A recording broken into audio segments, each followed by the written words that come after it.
Selamat pagi, apa kabar pemirsa TVR Parlemen dimanapun Anda berada, berjumpa lagi dalam program TVR 09 bersama saya Alfa Rizky dan tentunya dengan rekan saya. Dan saya Elisa Purba. Pemirsa, dalam 30 menit ke depan kami akan sajikan kepada Anda sejumlah berita nasional, khususnya dari sudut pandang DPR RI sebagai referensi Anda dalam memahami dinamika politik, hukum, ekonomi, sosial, dan budaya di Indonesia.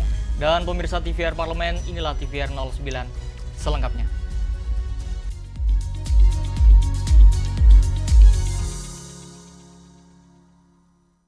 Pemirsa, Komisi 12 DPR RI mendorong agar pengelolaan sampah dijadikan prioritas pembangunan infrastruktur nasional guna memastikan keberlanjutan lingkungan dan kesejahteraan masyarakat.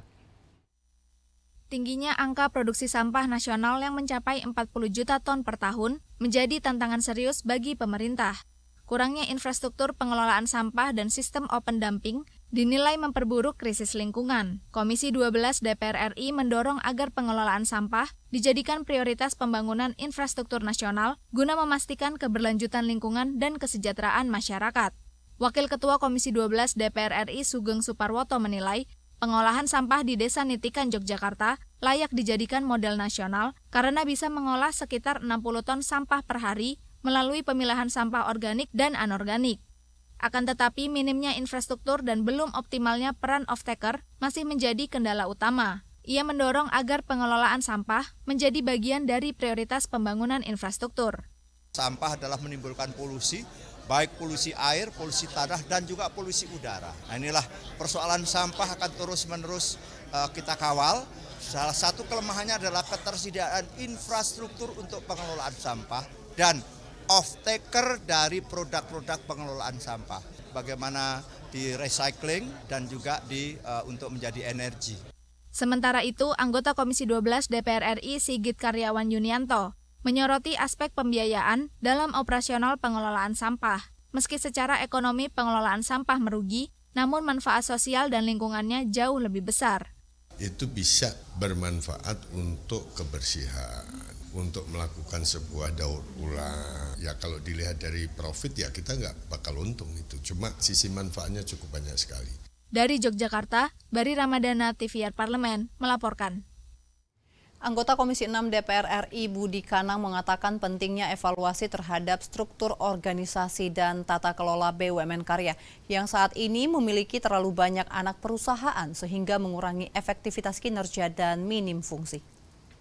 Dalam upaya mendukung BUMN Karya dalam penyelesaian proyek strategis yang bertujuan untuk pelayanan publik dan konektivitas di seluruh wilayah Indonesia, Komisi 6 DPR RI melakukan evaluasi terhadap BUMN Karya terutama terkait efisiensi, tata kelola, dan keberlanjutan operasional. Anggota Komisi 6 DPR RI Budi Kanang mengatakan pentingnya evaluasi terhadap struktur organisasi dan tata kelola BUMN Karya yang saat ini memiliki terlalu banyak anak perusahaan sehingga mengurangi efektivitas kinerja dan minim fungsi. Tidak hanya itu, besarnya struktur organisasi BUMN Karya juga menyebabkan tingginya biaya produksi dan kerugian yang berkelanjutan. Karenanya, ia mendorong agar pemerintah melakukan perampingan struktur BUMN Karya demi efisiensi. Dirapatkan, diringkas sehingga minim struktur kaya fungsi. Karena beban overhead yang terlalu tinggi, sehingga ini menyebabkan overhead tinggi, high cost, cost production tinggi, rugi. Sementara itu, anggota Komisi 6 DPR RI Nevi Zuwairina mengatakan, proyek jalan tol merupakan penugasan dari pemerintah untuk melayani masyarakat dan bukan semata-mata program bisnis. Solusi seperti restrukturisasi dan PMN dapat menjadi opsi untuk BUMN Karya yang bermasalah keuangan. Untuk kita mengevaluasi PMN ya berbasis kinerja dan ada skema KPBU atau sovereign garanti untuk proyek tol baru. Jalan tol ini kan sebenarnya penugasan dari pemerintah ya.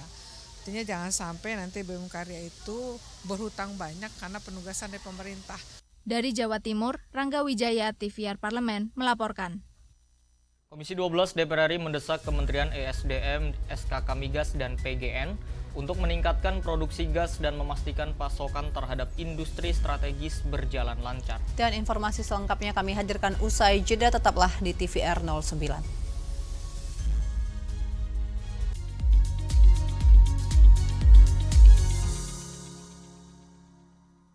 apakah pemerataan pendidikan ini sudah dirasakan semuanya? Secara umum saya kira pendidikan ini masih jadi problematika. Bahkan khusus untuk literasi, OECD menyebut bahwa dari 61 negara kita nomor 60, kan malu. Atau 61 negara kita nomor 60 ya. Dari 74 negara kita nomor 70. Kalau Bapak melihat ini kan banyak juga sekolah swasta yang bilang kayak ini pakai kurikulum internasional dari university betul. Atau apa. Ini sudah borderless ya. Kita ini sudah tidak ada sekat antara negara satu dengan negara lain. Kita ini kan NKRI. Jadi pendidikan ya harusnya sama. Iya. Dari Sabang sampai Education for all itu ya dari Aceh sampai Papua. Sekolah itu kan bisa berkembang sama ketika mendapatkan afirmasi yang sama. Intervensi dari pemerintah juga yang sama. Profesi guru adalah salah satu profesi yang cukup banyak terjerat pinjaman online. Nah, guru ini jumlahnya juga masih belum terpenuhi sepenuhnya. Kemudian yang kedua, statusnya, kesejahteraannya, dan tunjangan sosialnya nggak jelas.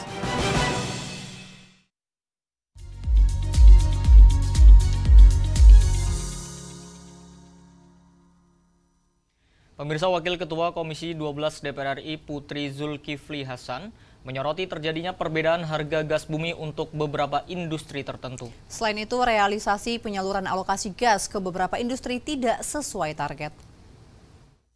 Dalam rangka mewujudkan target swasembada energi dan pangan nasional melalui program hilirisasi, Komisi 12 DPR RI mendesak Kementerian ESDM, SKK Migas, dan PGN untuk meningkatkan produksi gas dan memastikan pasokan terhadap industri strategis berjalan lancar.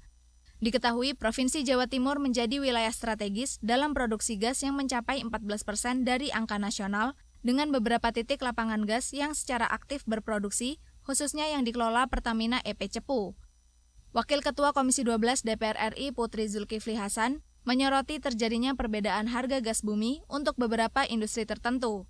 Selain itu, realisasi penyaluran alokasi gas ke beberapa industri tidak sesuai target. Padahal hal ini akan mempengaruhi kondisi industri dalam melakukan bisnis. Tetapi yang terjadi di sini masih banyak industri-industri yang belum mendapatkan pasokan yang stabil, serta banyak juga industri-industri yang mengeluhkan bahwa mereka harus membayar di atas HGBT gitu. Jadi serapannya hanya 30-70%. Nah, ini yang tadi kita diskusikan bersama, bagaimana solusinya. Diperlukan tentunya koordinasi antara pemerintah baik dengan BUMN dan juga dengan para pelaku industri agar didapatkan harga yang lebih stabil dan juga pasokannya juga stabil.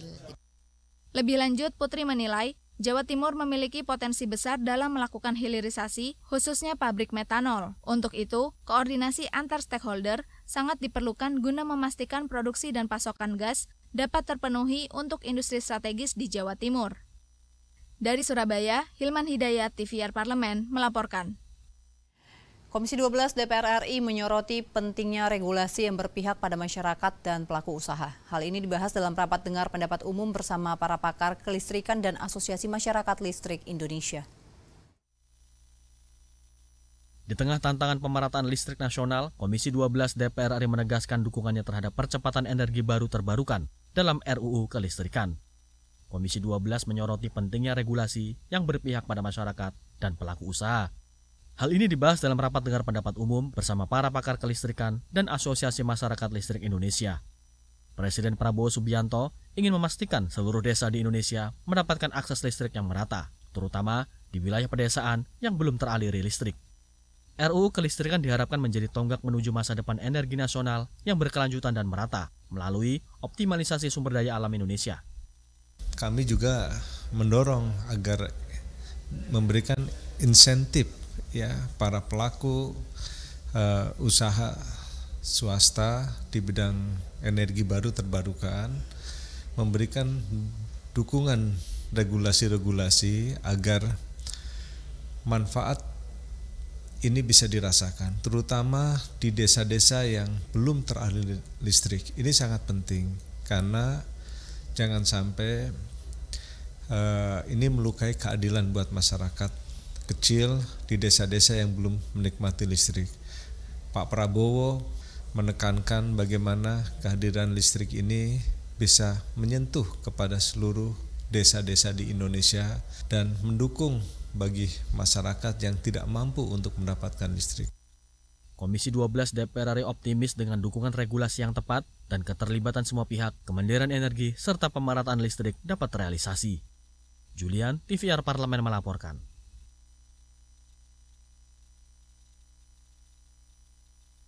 Pemirsa, PPATK telah membuka kembali 122 juta rekening dorman atau rekening yang tak menunjukkan aktivitas transaksi selama 3 bulan lebih. DPR RI menilai pemblokiran ini untuk antisipasi judi online. Pusat Pelaporan dan Analisis Transaksi Keuangan atau PPATK telah membuka pemblokiran rekening dorman atau rekening nganggur yang belakangan menuai kontroversi. Wakil Ketua DPR RI Sufmi Dasko Ahmad turut mengonfirmasi terkait hal itu. Menurutnya, pemblokiran rekening dorman oleh PPATK merupakan kebijakan untuk melindungi masyarakat dari kejahatan judi online serta tindak pidana pencucian uang lainnya. Bahwa PPATK justru ingin melindungi rekening-rekening nasabah yang diduga dorman. Karena rekening-rekening nasabah yang diduga dorman itu yang namanya uang administrasi itu tetap diambil, tetapi kemudian bunga-bunga yang dibayar itu tidak diberikan. Itu hak nasabahnya tidak diberikan. Nah, itu yang pertama. Yang kedua, PPATK juga menemukan dorman-dorman itu ada yang berasal dari jenis-jenis kejahatan seperti judi online. Nah, sehingga PPATK kemudian membekukan sementara menunggu konfirmasi dari pemilik rekening tentunya, dan itu tidak susah ketika untuk mengaktifkan kembali. Nah, sehingga nasabah-nasabah itu juga tahu bahwa rekeningnya selama ini apakah aman atau tidak aman, berkurang atau tidak berkurang, dan itu PPATK melakukan langkah-langkah justru untuk menyelamatkan uang nasabah. PPATK telah membuka kembali 122 juta rekening dorman atau rekening yang tak menunjukkan aktivitas transaksi selama 3 bulan lebih. Menurut PPATK, kebijakan pemblokiran selaras dengan Undang-Undang Nomor 8 Tahun 2010 tentang pencegahan dan pemberantasan tindak pidana pencucian uang atau TPPU. Zikri Yaserto Denus, TVR Parlemen melaporkan. Pemirsa, UMKM merupakan tulang punggung ekonomi bangsa yang berkontribusi nyata dalam menyerap tenaga kerja, menjaga stabilitas ekonomi maupun menggerakkan roda pembangunan. Di balik pentingnya peran UMKM dalam perekonomian negara, masih banyak tantangan yang harus mereka hadapi yang mendorong negara harus hadir dan membuat DPR RI tidak tinggal diam. Dan informasi selengkapnya seperti apa, tetaplah di TVR 09.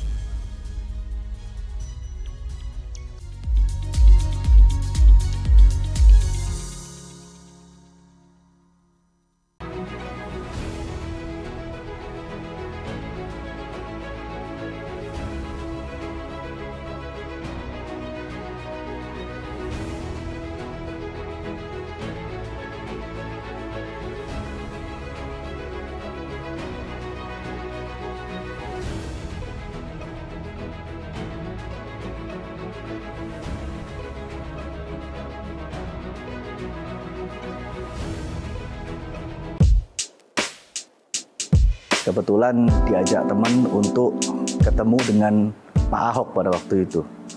Nah, lalu ikut proses kampanye sebagai peserta.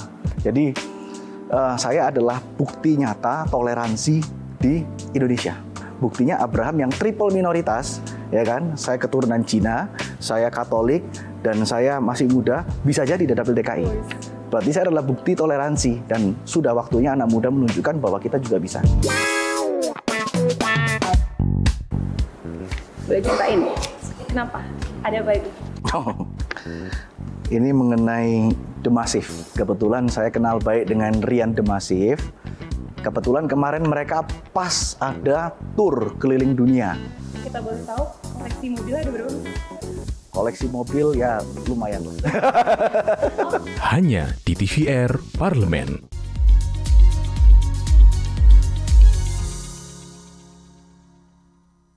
Terima kasih pemirsa, masih bersama kami di TVR 09. Pemirsa, ternyata UMKM turut menyumbang lebih dari 60% PDB Indonesia, namun faktanya masih banyak yang terjebak dalam keterbatasan akses permodalan dan rendahnya kualitas SDM.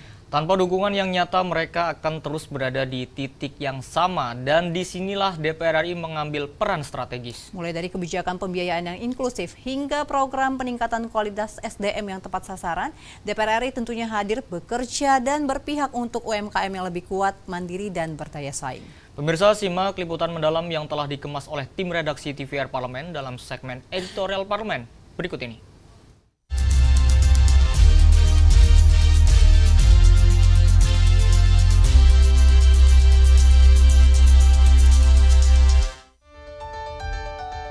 Kementerian UMKM mencatat pada akhir tahun 2024, jumlah UMKM di Indonesia tumbuh hingga 64,2 juta.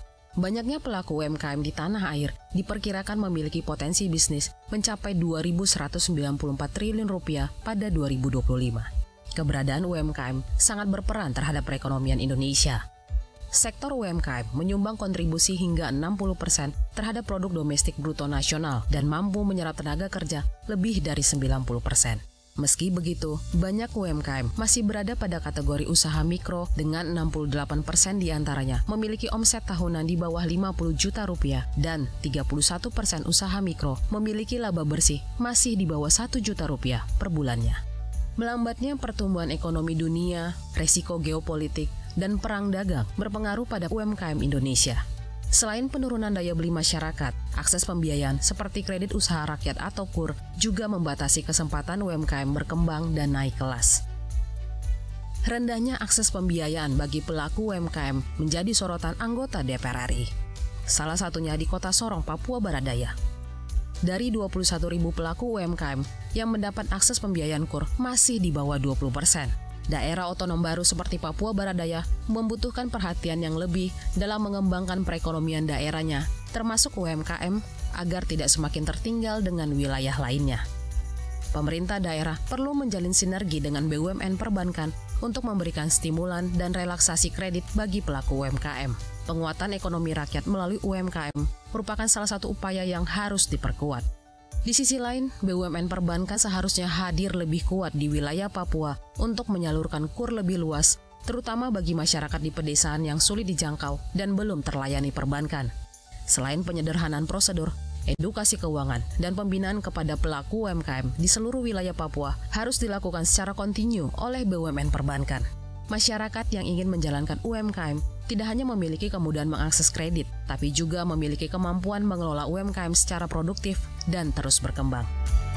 Ada sebagai tempat ATM yang ngambil duit ya di sampai kampung-kampung bagus, tapi kan masyarakat kan bukan itu. Masyarakat bagaimana dia punya usaha ditambah modalnya, itu yang penting ya. Nah, sehingga kita berharap ada dari pemerintah pusat ya dan dari Kementerian BUMN itu untuk lebih relaksasi ya dalam memberikan bantuan modal untuk pelaku UMKM.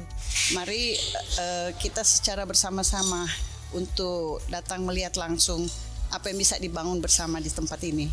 Tadi sudah disampaikan oleh BRI ya, tentunya untuk dapat membangun UMKM yang ada di daerah ini, sinergitas itu sangat perlu.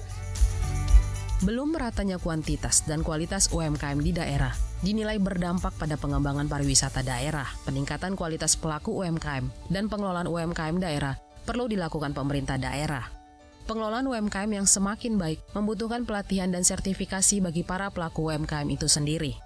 Melalui pelatihan, pelaku UMKM mendapatkan sosialisasi dan edukasi soal strategi pemasaran produk UMKM lokal ke pasar yang lebih luas. Selain memperkuat ekonomi lokal, keberadaan UMKM bisa diintegrasikan dengan destinasi wisata di daerah yang akan mendorong terbukanya lapangan kerja baru.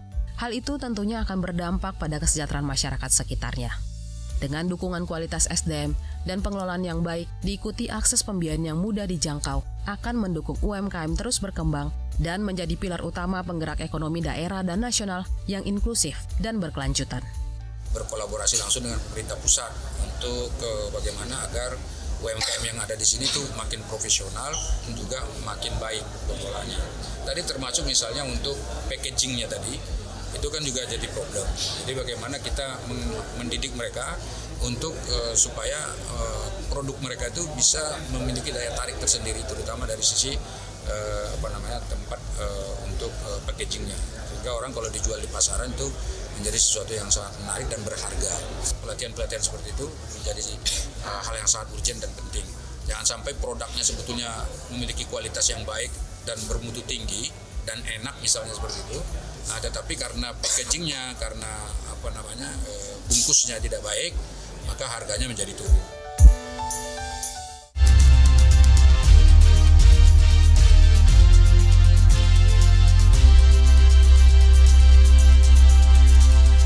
Pemirsa, terkenal memiliki beragam makanan yang penuh cita rasa dan menggugah selera, membuat Indonesia menjadi negara favorit untuk dikunjungi, terutama bagi para pecinta kuliner.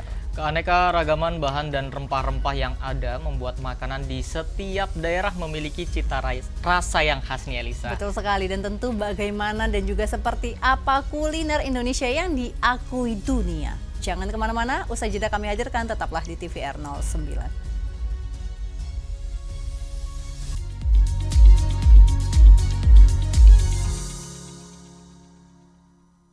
Apakah pemerataan pendidikan ini sudah dirasakan semuanya? Secara umum saya kira pendidikan ini masih jadi problematika. Bahkan khusus untuk literasi, OECD menyebut bahwa dari 61 negara kita nomor 60, kan malu. Atau 61 negara kita nomor 60 ya. Dari 74 negara kita nomor 70. Kalau Bapak melihat ini kan banyak juga sekolah swasta yang bilang kayak ini pakai kurikulum internasional dari university atau apa. Ini sudah borderless ya. Kita ini sudah tidak ada sekat antara negara satu dengan negara lain. Kita ini kan NKRI. Jadi pendidikan ya harusnya sama. Iya. Dari Sabang sampai Education for all itu ya dari Aceh sampai Papua. Sekolah itu kan bisa berkembang sama ketika mendapatkan afirmasi yang sama, intervensi dari pemerintah juga yang sama. Profesi guru adalah salah satu profesi yang cukup banyak terjerat pinjaman online.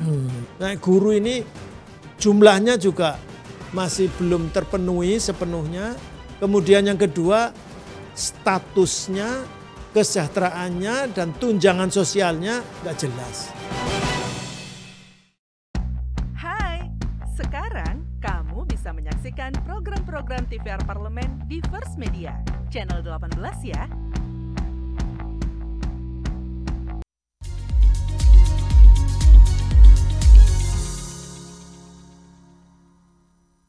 Kembali pemirsa di TVR 09. Nah, pemirsa juga Alfat, ternyata nih beberapa makanan Indonesia sudah diakui sebagai warisan budaya Indonesia oleh dunia. Salah satunya ini adalah lumpia, makanan khas Semarang, Jawa Tengah yang diakui oleh UNESCO sejak tahun 2014. Nah, Elisa, bukan hanya sekedar rasa. Tadi kita berbicara lumpia ya, namun kisah makanan Indonesia ini juga berbicara tentang warisan budayanya. Nah, tentu tanpa berlama-lama mari kita saksikan pemirsa tayangan makanan Indonesia yang diakui dunia pada segmen Intips, informasi dan tips untuk Anda.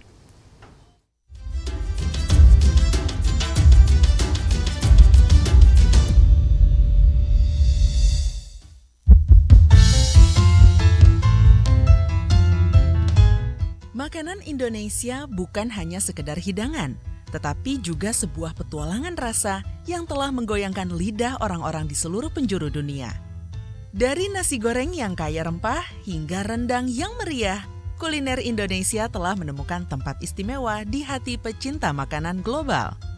Dengan beragam bahan alami dan resep warisan turun-temurun, makanan Indonesia terkenal dengan keanekaragaman cita rasanya. Nasi tumpeng yang megah menggambarkan kekayaan budaya Indonesia dalam satu hidangan. Sementara makanan jalanan seperti sate membawa sensasi pedas dan gurih yang tidak dapat diabaikan. Bahkan di tengah pesona makanan ala dunia, makanan Indonesia terus mengukir namanya dalam sejarah kuliner global hingga diakui dunia. Ada rendang. Hidangan daging yang telah diolah dengan santan dan rempah-rempah dengan sempurna, rasa gurih dan pedas yang meresap dalam setiap gigitan, membuatnya diakui sebagai salah satu makanan terenak di dunia. Nasi goreng. Sajian sederhana yang sering disebut sebagai makanan tradisional sejati Indonesia, pemirsa tentu setuju kan nasi goreng adalah permulaan untuk mengenal kuliner Indonesia yang memikat. Nasi yang digoreng dengan bumbu, daging, sayuran, dan telur menciptakan harmoni cita rasa yang tak bisa diabaikan.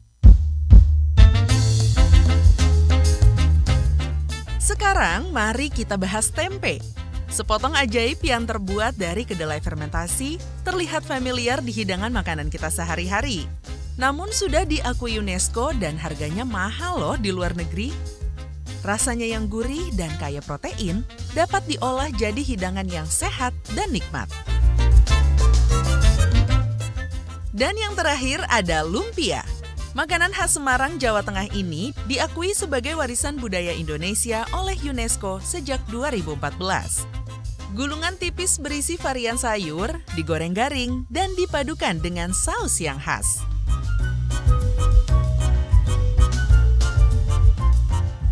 Masih banyak makanan Indonesia yang layak untuk diakui dunia. Karena kisah makanan Indonesia lebih dari sekedar rasa, tapi juga cerita tentang warisan budaya. Inilah alasan mengapa makanan Indonesia terus menjadi sajian terhormat di meja-meja di seluruh dunia dan menarik penikmat makanan untuk menjelajahi ragam rasa yang ditawarkannya.